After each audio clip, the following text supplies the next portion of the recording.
Welcome to a game between the GreatMane versus TheWarning. This game was requested by the GreatMane. You can see here, he accidentally placed a factory on top of his commander. That means his commander's gonna walk. And yeah, you can see him walking because he was on top of the mechs as well. So that's the thing you can think about, like place your commander at the place and then try to place the buildings not on top of the commander but next to it. So he doesn't have to walk. Now he's gonna have to walk again because that's kind of bad luck. Like the wind generator is blocking him again, and yeah, and then the wind generator is gonna block him again.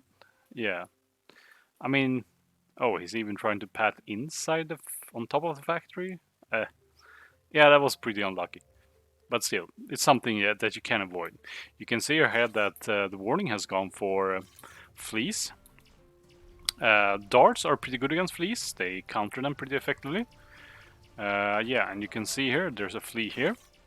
But there comes a dart and destroys it. So yeah.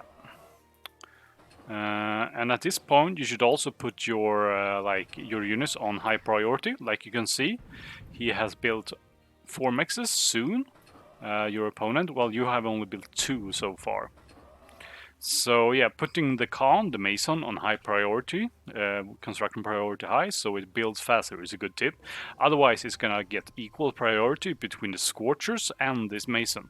And yeah, so you generally want to get up mexes as fast as possible, and energy as well. Like you're making wind generators, and wind generators are really good on this high ground, so yeah. So yeah, as Rubers, it's hard to raid the opponent because you have to go up this cliff. Like you can, yeah. So yeah, it's hard to raid with Rubers on this map.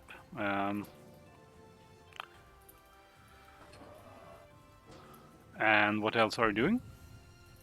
Yeah, this mix hasn't been built yet. Your opponent is a bit ahead on mixes. Yeah, he is building solar collectors now, which are, yeah, they're unraidable basically for Rubers. So yeah, you should be building wind. Yeah. You're making a radar here. That's not the best position of the radar. You can see it's being blocked. So you can't see here with red. A better position for the radar is here, because then you can see here and on top of this hill. So yeah, those are small things.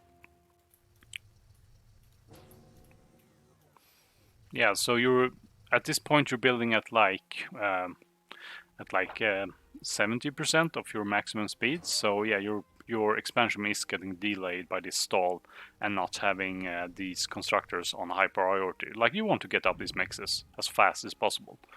Like you have, yeah, now you have almost 6 mixes, and your opponent is already at 7 mixes. Yeah, so you're constantly a bit behind. Yeah. So you can see here that it's pretty, like the difference masses up. Like, yeah, your opponent has, like 500 more metal than you. And yeah, they only used 200 more metal than you. So yeah, it's not too bad. You're at least using all your metal in that sense. Unit compositions. Yeah, ravaging around with these units is good. If you have the micro to spare, you can use a few darts to keep track of where the enemy is expanding. Yeah, so that's a good thing with darts. They're pretty good. So for example, if you see this commander here with the dart, and you see that he also only has 1 venom and 1 redback, you have a lot of Scorchers right now. Like if you draw down here into the commander, you might get it. At least you could threaten him and force these down. But these should have no problem dealing with this unless you bunch up too much. So let's see how you spread out. You can just drive on top of them and kill them, I think. And yeah, you see how easily you kill that redback. And now this should be free for taking. You may, actually, from this position, if you have gone straight here, you might have killed them, but you don't know what's coming out. Oh, when you retreat? Why do you retreat? There's only one single Lotus turret there. You would have killed this easily. Maybe you could even gone into the base against 1 redback. That's a bit unnecessary. But I mean, while you're standing back, you can just go in here and kill these mexes. Like, you could potentially, you could like even have drawn down here and into the commander and killed it before he had built his Stardust. So yeah, that's a big missed opportunity. Also, the enemy is just expanding here with a Weaver for free. Like, you can put a dart everywhere. Darts are cheap. They're only 40 metal. Like, put one dart there, like you do, put one there. Then you know when an enemy is coming. And they're forced to deal with it. And then now you chose to, like, a bad position to dive into just 2 redbacks. So you kill 1 redback and loses all your Scorcher. That was a really bad trade for you. And now you send a dart up here. But yeah, the enemy has already built a Lotus turret there. But if you had a dart there earlier, you would have forced the Weaver to build a dart at a bad position. But yeah, dart scouting is pretty good as your rover. Also, something to consider is fencers. Like, fencers are good against spiders because basically it depends on the enemy composition. But if the enemy is using recluses, they outrange the recluses, and recluses are kind of fragile and expensive. So for cost, they can't really engage against fencers. And you scouted this Stinger going up and this Stardust, and sending these few units against this, that's a big mistake. Are you gonna kill anything? Let's see. You might get the Stinger. Maybe. Yeah, look how much resources you're spending. That's a lot of metal lost for just to killing a Stinger and a mechs. Like, look here, you're leaving 600 metal behind. That wasn't even what you were destroyed, the value that you destroyed. So yeah, that was a pretty big mistake. You can see how his value spiked, like his value kill. Yeah.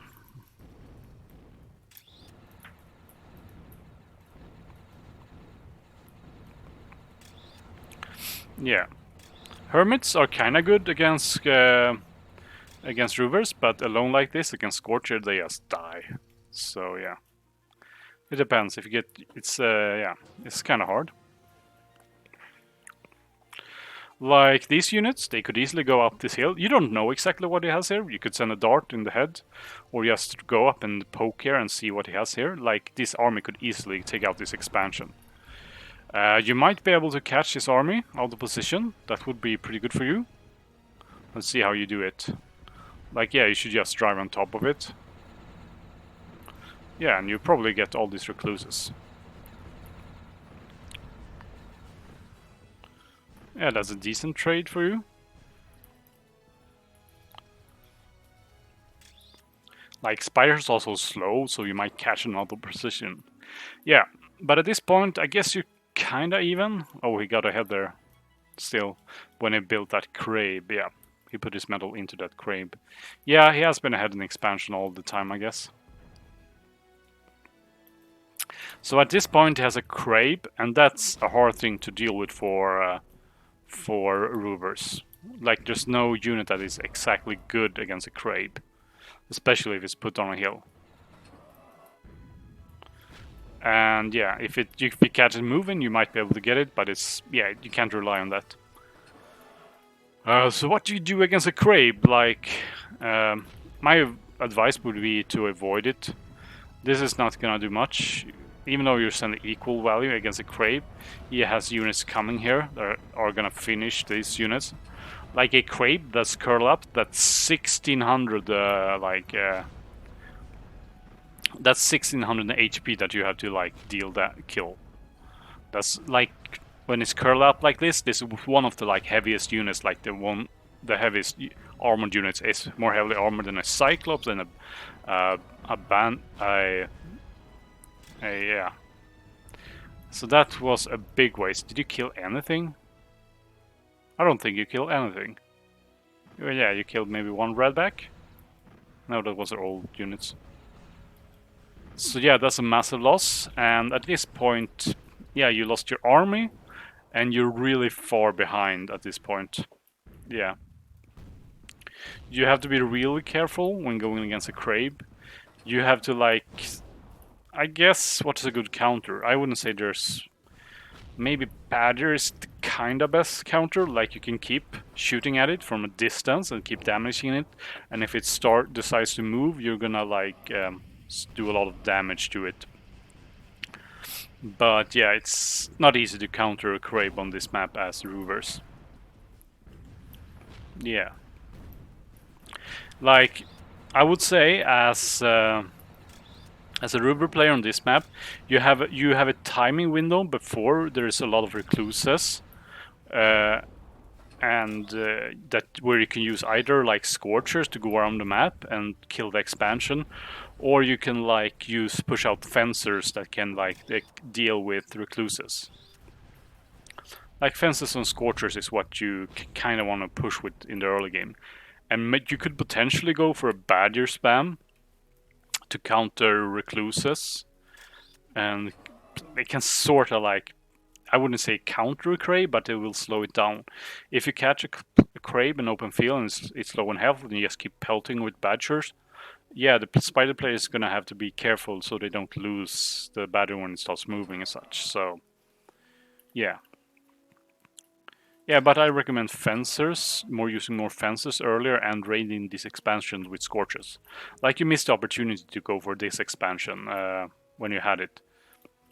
Like at that point, you might even have been able to go into his base with that, but that's hard to know. But yeah, there was only one single recluse here, and he hadn't even started building any redbacks here. So that might have actually finished the game if you had gone straight for the base, if you had had intel for it, like a dart scouting or something. Or you could have gone for his commander before you built his Stardust, and then you could have also, yeah. So that's the thing, you have to be like considerate of how you push out with the fast units and try to exploit the ability for Scorchers to outmaneuver anything in the Spider Factory, and even Fencers to like deploy and shoot down and some defenses and recluses, and then retreat once if you face too many hermits or too many redbacks, for example. So yeah, those are my tips for this matchup. See you next time.